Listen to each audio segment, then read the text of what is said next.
Բարև ձեզ։ Այսօր կզրուցեմ Ֆրանսիայի Սիոնսփո համալսարանի քաղաքագիտության եւ միջազգային հարաբերությունների դասախոս Թալին Փափազյանի հետ։ Տիկին Փափազյան, շնորհակալ եմ, որ հյուրընկալվեցիք մեզ։ Ես եմ շնորհակալ հրավերի համար։ Տիկին Փափազյան, Հայաստանը վերջին օրերին աշխարհի ուշադրության կենտրոնում է, կարելի է ասել։ Այստեղ առաջին անգամ տեղի ունեցավ եվրոպական քաղաքական համայնքի գագաթնաժողովը, ինչպես նաեւ Ֆրանսիայի նախագահը պետական այցով այստեղ էր, նաեւ Հայաստան-ԵՄ առաջին գագաթնաժողովը տեղի ունեցավ այստեղ։ Ձեր տեսանկյունից ինչու էր սա կարևոր Հայաստանի համար։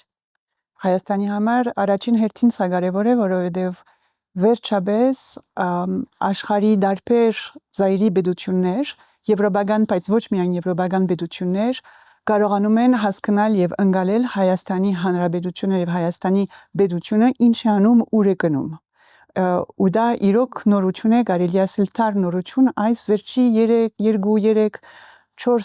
4 տարվա նորություն է եւ այս շաբթվա հյուրահատուկ իվենտները ցույց են Հայաստանի նոր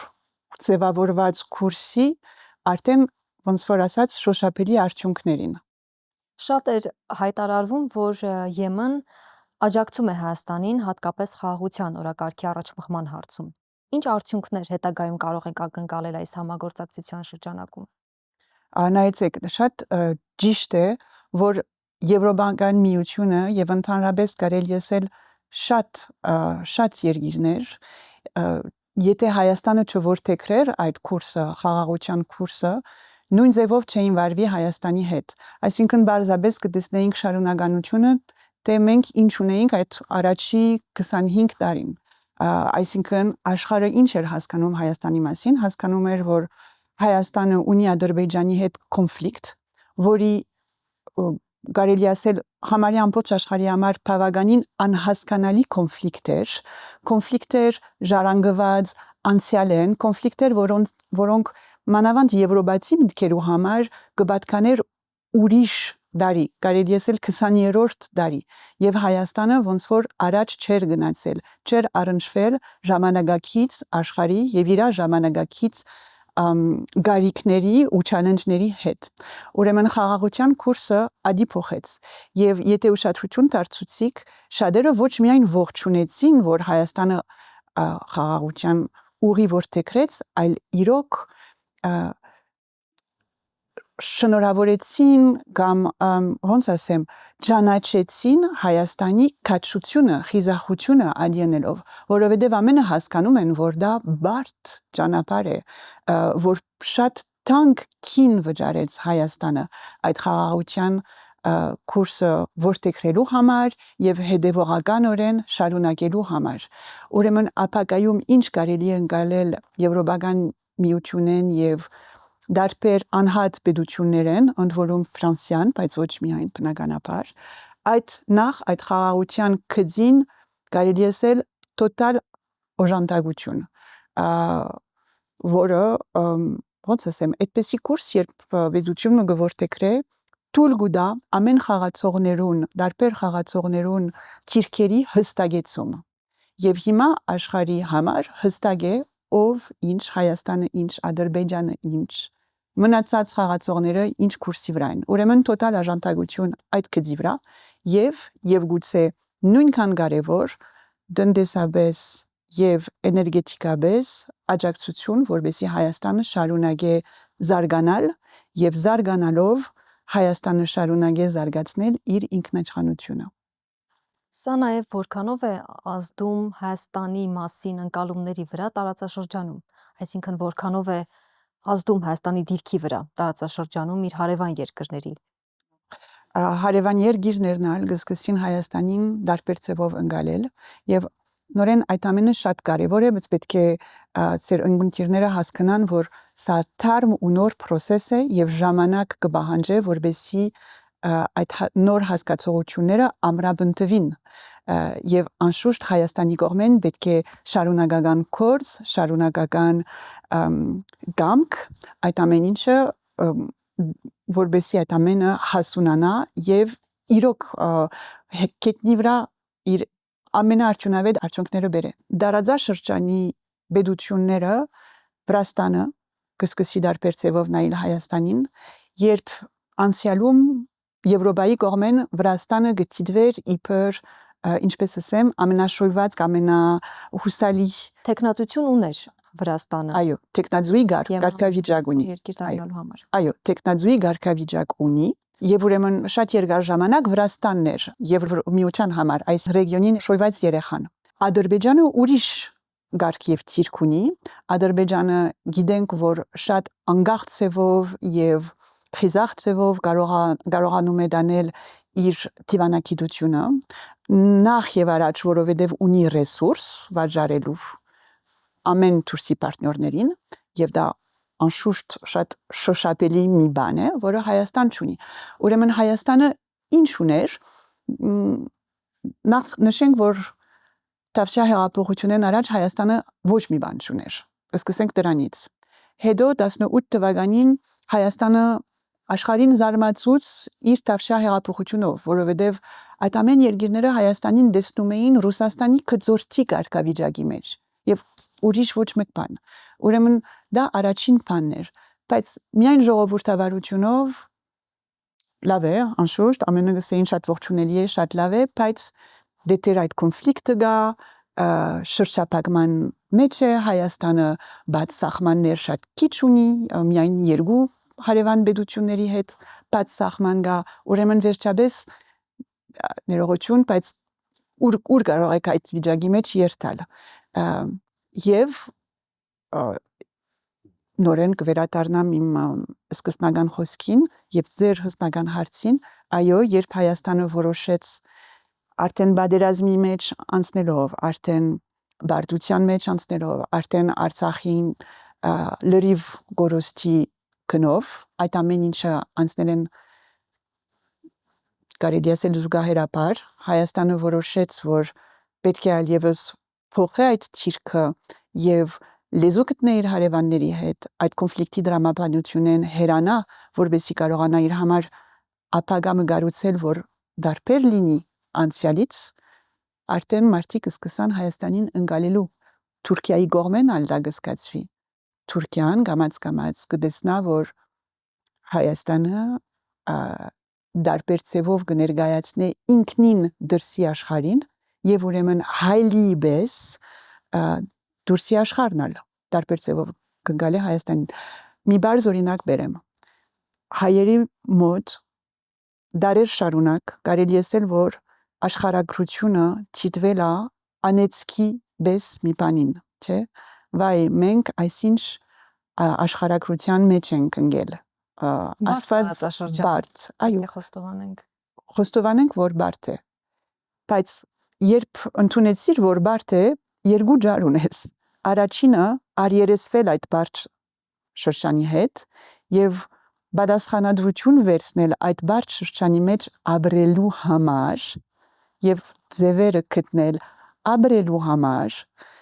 կամ երկրորդը ասել հաջող ոչ գիտակցաբար բայց մտածել որ լավ այս դարաձաշրջանը այդքան բարդ է որ ես այստեղ են գուզեմ ելնել ձևովը ու այստեղ մի ելք մնաց որ դու փնտրես հովանավոր որ դու փնտրես մի այլ պետություն որ գրնակալ եւ քո փոխարեն երաշխավորել քո վեդակությունը քո գոյադևումը մի խոսքով սա կգոչվի կաղուտացում եւ Հայաստանը երկար տարիներ գնաց այդ կաղուտացման ճանապարհին որովհետեւ որոշեր էր այն ժամանակին շատ դրամաբանական եւ շատ լեգիտիմ բաժարների համար որ կոնֆլիկտը Ադրբեջանի հետ կար ու պետք էր այդ կոնֆլիկտը դանել բայց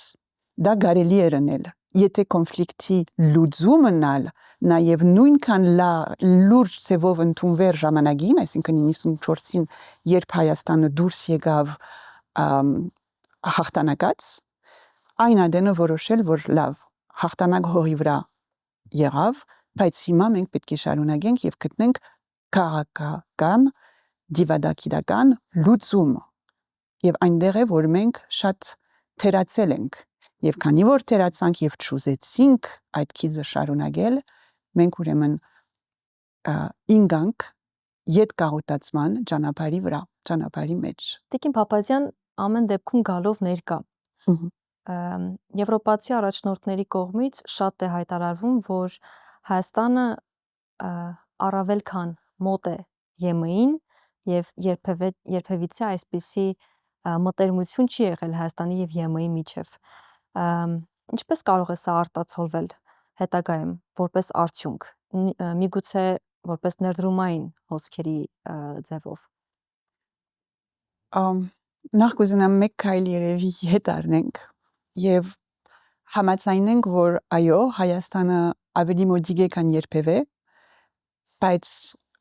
ընդունենք, որ մեր ելման գետը բավականին ցածր էր եւ ուրեմն այդ ավելի մոդիկ է, քան երբևէ, պետք է ամենայն դեպս հասկանալ հարաբերաբար եւ գիտեք, մեկ անգամեն շատ մեծ հույսեր չշշափենք։ Հայաստանը ընդունեց իր համար օրենքը, որ ուզում է գնա դեպի եվրոինտեգրում։ Այո, ճիշտ է։ Այդ օրենքը ի դարբերությամբ ասենք վրացական ճանապարհին, որտեղ եվրոպական ուղղությունը եղած է քաղաքացիական հասարակության երկար դարիների բայկարի արդյունք, Հայաստանի մեջ այդպես չէ։ Հայաստանի մեջ այդ օրենքը բերված է գիտեք ինչ մեխանիզմի միջոցով, այսինքն ստորահավաք 50,000 ստորագրություն հավաքված էր եւ ուրեմն դարձավ օրենք։ Ես կարծում եմ, որ մեր այսօրվա ներկա վիճակի համար այդ օրենքը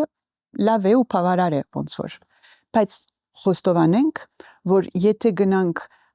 հասարակության լայր շերտերում հարցունենք, որ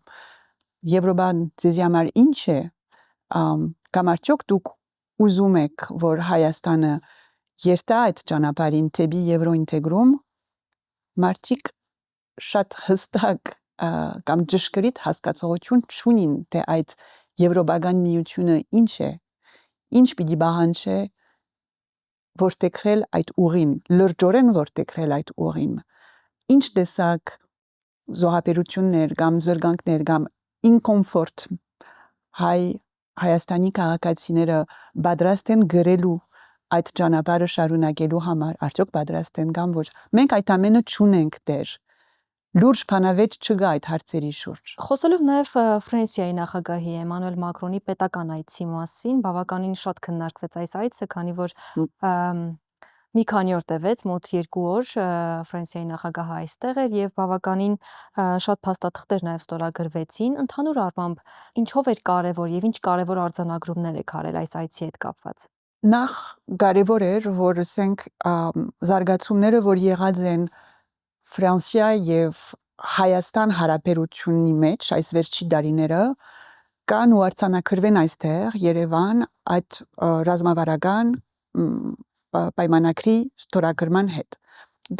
Դա իրոք ինքնին կարևոր էր, որովհետև Հայաստանի ու Ֆրանսիայի միջև հարաբերությունները դեղափոխվում են, արդեն դեղափոխվեցին, լրիվ նոր մագարտակի վրա։ Անցյալում այդ հարաբերությունները շատ ավելի սիմվոլիկ կետնի վրա էին։ Ճիշտ է, որ Մակրոնն էլ ասում է ու ամենը ասում են գարձեմ շատ ճիշտ ցևով, որ սիրո բացմություն մգա ֆրանսիացիների եւ հայերի միջև։ Դա շատ լավ է, բայց այս վերջի տարիների մեջ այդ սերը դարձավ ավելի շոշափելի, այդպես ասեմ։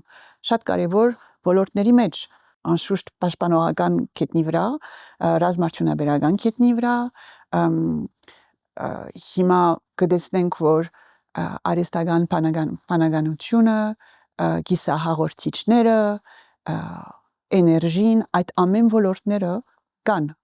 Ֆրանսիա եւ Հայաստան հարաբերությունների զարգացման հայացքի մեջ։ Ուրեմն էդեր գլխավորը եւ երկրորդ շատ կարեւոր կետը, որ Էմանուել Մակրոնը շեշտեց, մի քանի անգամ շեշտեց, երկու բան։ Ասեց, այս ամենը որ անում է Հայաստանը հիմա, այսինքն խաղաղությունը, ժողովրդավարությունը, դա անկարելի էր անել, եթե Հայաստանը չորոշեր ապակաղուտացվել Ռուսաստանին։ Եվ այդ ապակաղուտացումը, որ հիմա ընթացքի մեջ է, դա ֆրանսերենով ասում ենք condition sine qua non, այսինքն առանց այդ պայմանի անհնարին է պատկերացնել, այսօրվա Ֆրանսիայի եւ Հայաստանի միջև հարաբերությունների մագարտակը այս կետնի վրա ինչ որ այսօր ունենք։ Ուրեմն սա առաջինն է։ Եվ երկրորդ բանը, որ ասավ Հայաստանի ապագան ես տեսնում եմ եվրոպական ընտանիքի մեջ, բայց շատ լավ կլինի, որ Հայաստանին հետևեն դարաձաշրջանի պետությունները եւ ոնց որ չեմ ասեր խորուրդ տվավ, բայց օժանդակ խոսք հասցուց Հայաստանին, որբեսի նա ոնց որ լիդերի թիրք ստանցնե թեպի Վրաստան եւ թեպի Ադրբեջան, որ Եվրոպայի հետ կոնե միասին չսեմ, բայց concertation-ի միջոցով առաջ երթանք, որովհետև Եվրոպայի համար ռեգիոնը կարևոր է։ Հայաստանը ինքնին շատ փոքր է, չի բավեր, լավ է, կարևոր է, բայց չի բավեր։ Ռեգիոնը պիտի դիտվի այդ global gateway, այսինքն Եվրոպային հասնել մինչև Միջին Ասիա եւ Միջին Ասիային ավելի հեռու թեպի արևելք հարավյան Կովկասի միջոցով։ Այնտեղ Հայաստանը ամենեն կարճ ճանապարհը կրնալալ, բայց Հայաստանը ինքնին չի բավեր։ Ռեգիոնն է կարևոր։ Շատ խոսվեց եւ ընդգծվեց նաեւ ժողովրդավարական բարեփոխումները Հայաստանում։ Ինչ եք կարծում Ֆրանսիան որքանով կարող է դեր ունենալ այս ամենում հենց Հայաստանում։ Ֆրանսիան եւ ընդհանրապես եվրոպական գործընկերները այո դեր կրնան ունենալ աջակցելու մեջ Հայաստանի ժողովրդավարացման քիծը։ Բայց նրանք էլ ունեն ինչպես ասեմ իրենց ներքին հարցերը ադոր շուրջ որ պետք է լուծեն։ Նայեցեք, երկար տարիներ քիչ առաջ ասինք Վրաստաններ շոյված երեխան Եվրոպայի կողմեն, որովհետև Վրաստանը գնացել էր այդ ճանապարհին։ Եվ եվրոպացիները միապերան աջակցեցին Վրաստանի ժողովրդավարացումը։ Նույնիսկ ընդունելով, ասեմ, 10 տարվա առաջ այդ վրացական երազանքի կուրսը, որ վրացիները ընդրեցին։ Եվ եվրոպացիները շատ մտորումներ ունեն ադորմասին թե այն ժամանակ անոնք արդյոք ճիշտ ձևով ճիրկավորվեցին կամ ոչ։ Եվ երբ տեսնում են, որ Հայաստանի մեջ կան ուժեր, որ նմանություններ ունին այդ վրացական երազանքի հետ, որ ուժեր, որը իրենց տեսնում են շատ ավելի մոդիկ արժեքների առումով եւ ֆինանսական, տնտեսական, բիզնեսային գաբերի առումով շատ ավելի մոդիկ Ռուսաստանեն, մի քիչ քաշվում են, ասվում են ուշադրություն։ Մենք այդ ճանապարհին գնացել ենք եւ ոչ մի լավ դեր մեզի չդարավ այդ ճանապարհը, որովհետեւ այսօր եթե նորեն Վրաստանը վերցնենք, այսօր Վրաստանի անդամակցությունը Եվրոպայի մեջ գասկադի դակ է, եւ վստահ եմ, որ չեն ուզեր Հայաստանի հետ այդ նույն տեսակ խնդիրները կամ այդ նույն տեսակ թերությունները իրենց թույլ տալ։ Մյուս կողմեն, ուրեմն ինչ պետք է անել։ Պետք է միապերան աջակցել այն ուժին, որը եւ այն գուսակցության, որը հիմա Հայաստանում կառավարության ցերկը ունի եւ աջակցել նրան, որբեսի վստահան, որ խաղաղության ուղին պիտի շարունակվի, այսինքն այստեղ ամենադժվարը ընդրություն գադարելն է արժեքների եւ ռեալ պոլիտիկի միջև։ Եվ եվրոպացիները, եթե չեն ուզեր Հայաստանին վնաս բերել, պետք է շատ արդար եւ ազնիվ իրենց գտնվին, որբեսի աջակցեն իրոք ժողովրդավարությունը։